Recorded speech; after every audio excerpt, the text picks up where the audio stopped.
Sebelum saya lanjutkan perbincangan bersama Bapak Fabi, ada beberapa data yang sudah kami siapkan, diantaranya adalah mengenai total interest bearing debt PLN dari 2015 hingga 2020 dalam satuan triliun rupiah. Secara angka ini kemudian cukup fluktuatif, di tahun 2015 ada di angka 382,72 triliun rupiah, angkanya kemudian turun di 2016 274,51 triliun rupiah, angkanya terus naik hingga tahun 2019 di angka 454,17 triliun rupiah, dan di 2020 ada di 452,41 triliun rupiah. Kami kompilasi datanya dari laporan keuangan PLN dan dari teman-teman detik.com, dan berikutnya mengenai perbandingan laba bersih PLN per semester 1 setiap tahunnya dari tahun 2016 hingga tahun 2020. Semester 1 tahun 2016 seperti Anda kemudian saksikan dari televisi, 8 triliun rupiah. Di semester 1 tahun 2017 menurun 2 triliun rupiah. Kemudian di tahun 2018 di semester 1 minus 5,4 triliun rupiah. Di semester 1 2019 ada di 7,3 triliun rupiah, sementara semester 1 tahun 2020 angkanya di 0,25 triliun rupiah. Dan data berikutnya adalah mengenai strategi penyehatan PLN, diantaranya adalah mengurangi belanja modal atau capital expenditure, dan pemegang saham meminta direksi PLN melakukan renegosiasi utang dengan bunga rendah, dan manajemen berhasil menekan utang hingga 30 triliun rupiah. Saya lanjutkan perbincangan dengan Pak Fabi sebelum saya bahas data yang tadi kita sudah sampaikan. Saya akan lanjutkan pertanyaan saya tadi, Pak Fabi, terkait dengan margin PLN yang lebih rendah lah dibandingkan dengan peer-nya. Artinya ini tentu saja akan berdampak signifikan terhadap kinerja ataupun kesehatan dari PLN. Dan Anda tadi menyebutkan bahwa ini sangat berkaitan dengan sustainability dari PLN. Jika pola ini dilanjutkan, apakah nanti kinerja PLN sama seperti Garuda? Ya, agak mungkin kalau dibuat seperti Garuda mungkin agak dramatis ya. Tapi pada dasarnya kita harus melihat bahwa bisnis PLN ini sangat heavily regulated. Apa yang diatur gitu ya, apa yang diregulasi dengan ketat, tarif. Tarif, ya PLN itu tarif nggak bisa menentukan sendiri. Undang-undang itu mengatakan bahwa tarif itu ditetapkan oleh pemerintah dengan persetujuan DPR. Jadi tarif itu tidak mencerminkan keekonomian yang wajar sebenarnya. Ya, nah itu beda misalnya dengan penerbangan tadi, kan tarifnya nggak terlalu banyak diatur sebenarnya ya. Diatur oleh regulator batas atas batas bawah, tapi tidak seperti PLN ya, diatur ditetapkan oleh pemerintah dengan persetujuan DPR. Nah tarif itu dihitung dan harusnya kalau dengan dulu itu disepakati bahwa mekanisme tarif adalah seluruh biaya pokok produksi tenaga listrik ya, baik dari biaya pembangkitan, transmisi, distribusi dan pelayanan, itu on top of that ada margin gitu. Nah sebenarnya ini kalau kita lihat tujuannya nambah margin supaya nanti bisa memperkuat capex PLN gitu ke depan, karena ini kan PLN itu single utility di Indonesia ya, yang melayani dari Sabang sampai Merauke. Sekarang 73 juta pelanggan lebih ya ada di Indonesia, sehingga investasi yang dikeluarkan oleh PLN dalam bentuk capex setiap tahun dan juga OPEX untuk pembayaran bahan bakar, pelumas dan lain-lain, itu sangat mempengaruhi industri-industri pendukung ketenaga listrikan, seperti misalnya ya industri kabel, ya industri baja, ya industri lain lah yang banyak yang sangat berkaitan dengan bisnis kelistrikan. Ketika PLN capex-nya nggak tumbuh, maka yang akan terjadi industri-industri juga akan mengalami kendala. Baik. Tidak bisa tumbuh juga. Nah oleh karena itu kita lihat misalnya dengan tadi dilakukan penghematan capex. Tadinya capex ditargetkan 100 triliun. Tapi karena kemampuan PLN tidak sebisa 100 triliun dan kalau harus minjem utang lagi nanti bisa naik DSCR-nya, maka kemudian ya capex-nya diturunkan. Ya, capex-nya itu diturunkan karena memang kemampuan pembiayaan sendirinya juga turun karena dampak kemarin ya. Pak Fabi, mungkin atau tidak margin PLN dinaikkan, tentu saja ini akan berdampak kepada naiknya tarif listrik kepada masyarakat. Ya. Ya, memang itu konsekuensinya kalau margin PLN mau diberikan secara wajar, jadi tarif itu merefleksikan biaya dan pelayanan yang seharusnya juga diterima oleh konsumen listrik, ya memang harus naik gitu. Tapi kita sepertinya ini juga perlu edukasi kepada masyarakat untuk menerima situasi ini ya, dan politisi juga harus menyadari gitu kalau nggak mau nanti ada beban yang tiba-tiba luar biasa seperti Garuda atau juga nanti mungkin BUMN lain yang mengalami masalah keuangan, ya memang itu yang harus dikoreksi.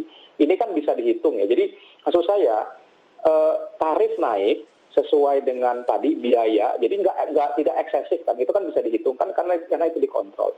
Tapi pada saat yang bersamaan PLN juga didorong untuk melakukan efisiensi terus-menerus, dan itu tiap tahun audit BPK itu berkaitan dengan efisiensi biaya gitu. Baik. Itu saya kira dua hal yang perlu dilakukan ya, selain memang hal-hal yang berkaitan dengan beban, khususnya saya lihat sekarang beban listrik swasta ya, yang sangat berat bagi PLN, apalagi dengan kondisi pandemi sekarang di mana permintaan listrik itu turun sangat drastis, pertumbuhannya dan menciptakan reserve margin PLN yang cukup tinggi. Ini juga PLN nggak bisa menyalurkan listrik, tapi harus tetap bayar capacity payment. Ya, sebelum saya membahas mengenai efisiensi yang dilakukan oleh PLN, apakah sudah maksimal atau belum? Ini lebih ke sebetulnya mengapa tadi kemudian saya perbandingkan kondisi antara PLN dan juga Garuda Indonesia, dua-duanya BUMN, dua-duanya bicara mengenai pergerakan tarif, apakah itu tarif listrik ataukah itu biaya tiket begitu, kemudian juga itu kemudian pergerakannya cukup mendapatkan perhatian dari masyarakat lah. Belum lagi penugasan-penugasan yang diberikan oleh pemerintah. Dua-duanya juga mendapatkan penugasan-penugasan yang tidak sedikit, bahkan kemudian banyak. Tapi kemudian jawabannya itu sudah Anda sampaikan tadi Pak Fabi. Dan melanjutkan mengenai efisiensi, jika Anda lihat dari upaya efisiensi yang sudah dilakukan PLN, sudahkah PLN melakukan efisiensi semaksimal mungkin agar kinerja perusahaannya sehat? Sejauh ini kalau dari apa yang saya baca, ya saya lihat, yang saya amati dari berdialog dengan juga PLN, juga melihat beberapa data yang ada, sebenarnya effort PLN untuk melakukan efisiensi itu sangat luar biasa. Ya, berkaitan dengan sudah mencapai limitnya, ya, Pak Fabi. Ya, yang bisa ada dalam kontrol atau kendali dari manajemen itu sangat luar biasa, dan ini bisa dibuktikan dengan laporan BPK ya. Artinya apa yang dilakukan oleh PLN itu kan diaudit oleh BPK, termasuk implikasinya pada penurunan biaya misalnya. Ya, yang kita nggak tahu itu kan proses untuk pengecekan biaya PLN itu lewat satu proses yang panjang ya, mulai dari pemerintah, nanti ada auditornya, ada audit internal, ada auditor eksternal, ada BPK, Kementerian Keuangan, di Kementerian SDM, dan lain-lain. Itu prosesnya panjang. Jadi kalau saya lihat dari data yang ada, memang PLN ini cukup all out ya, mendorong efisiensi. Nah, tapi masih ada di hal-hal yang mungkin berkaitan dengan sesuatu yang mungkin ya bisa dikontrol, bisa tidak. Misalnya tadi beban, saya katakan beban listrik swasta. Kalau saya lihat dari 2019 ke 2020, biaya untuk pembayaran IPP atau listrik swasta itu naik cukup signifikan, lebih dari 20 triliun. Nah, kedepannya seiring dengan masuknya pembangkit-pembangkit 35.000 megawatt lagi yang dikerjakan oleh swasta, itu beban itu akan semakin meningkat. Nah, ini yang menurut saya masih perlu dilakukan upaya-upaya renegosiasi agar capacity payment PLN terhadap listrik swasta itu bisa diturunkan dengan kondisi sekarang. Nah, ini karena tapi ini kan sifatnya kontrak ya. Ada aspek legal. Kalau tidak harus dua belah pihak sepakat, dan oleh karena itu memang saya kira ini butuh dukungan dari pemerintah juga. Baik. Jadi tidak membiarkan PLN sendiri, karena ini yang akan menjadi salah satu sumber beban keuangan PLN di kemudian hari. Dan di situ bisa dilakukan efisiensi lebih lanjut begitu. Pak Fabi, penurunan biaya ya. Baik. Mengenai compliance dari pemerintah untuk membayar utang kepada PLN, tentu saja terkait dengan penugasan-penugasan yang cukup banyak lah diberikan dari pemerintah kepada PLN. Anda melihat compliance-nya seperti apa, dan sejauh mana ini compliant atau dari pembayaran utang dari pemerintah menuju kepada PLN ini menjadi satu hal yang bisa juga membantu kinerja keuangan dari PLN? Ya, jadi kalau kewajiban pemerintah ke PLN itu kan ada dua. Satu berkaitan dengan subsidi, ya subsidi listrik, termasuk juga yang kemarin kemarin misalnya untuk COVID ya, yang kemudian di diskon pembayaran listrik untuk 450 dan 900 VA, dan kemudian kompensasi. Dan kompensasi ini berkaitan dengan penugasan pemerintah atau kebijakan pemerintah yang dilakukan oleh PLN, ya, tetapi yang tidak masuk dalam skema subsidi karena menurut Undang-Undang BUMN untuk BUMN yang melakukan penugasan pemerintah itu wajib dikompensasi. Itu ada kompensasi. Dan yang ketiga itu sebenarnya adalah PMN, ya, penyertaan modal negara yang dialokasikan di APBN. Misalnya kalau PLN itu adalah listrik swasta. Nah, saya lihat sebenarnya ini sih dibayarkan oleh pemerintah, tapi kalau beberapa waktu yang lalu misalnya kompensasi kepada PLN, ya, yang untuk pos kompensasi karena itu kan ada penundaan ya di 2018, ya, tidak bisa langsung dibayarkan karena memang pada waktu itu mungkin belum dianggarkan di APBN, lalu kemudian di 2019 baru dibayarkan, kemudian di 2019 baru dibayarkan pada tahun 2020. Jadi ada jeda ya, tapi dibayarkan gitu. Kalau subsidi itu kan dibayarkan dengan, tapi juga harus nanti dihitung apakah memang tepat atau tidak gitu. Jadi alokasi subsidi itu berdasarkan nanti hasil audit BPK. Nah, kalau kita lihat ini tidak selalu kompensasi kepada PLN itu sama gitu, dengan apa yang sudah dikeluarkan PLN dengan hasil audit, sehingga ada nanti biaya-biaya yang tidak bisa dibayarkan kembali oleh pemerintah. Nah, ini kemudian diabsorb menjadi beban PLN juga, dan ini angkanya cukup besar sih kalau dari informasi yang saya punya ya. Ya, apa yang bisa dilakukan untuk meminimalisir itu, Pak Fabi?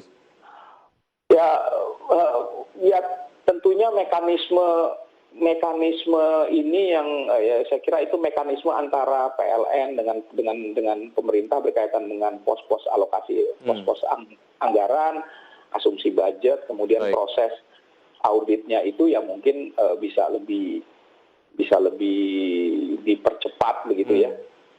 Dan kemudian mungkin tidak di akhir tahun, tapi misalnya pertengahan tahun atau bagaimana, artinya BPK mungkin perlu kerja 2 kali lebih ini, lalu kemudian proses di Kementerian Keuangan dan lain-lain juga bisa di streamline. Jadi pengesahan terhadap biaya itu menjadi lebih cepat, karena kan berkaitan dengan cash flow ya, itu kan pendapatan yang tidak langsung diterima tapi harus nunggu proses panjang.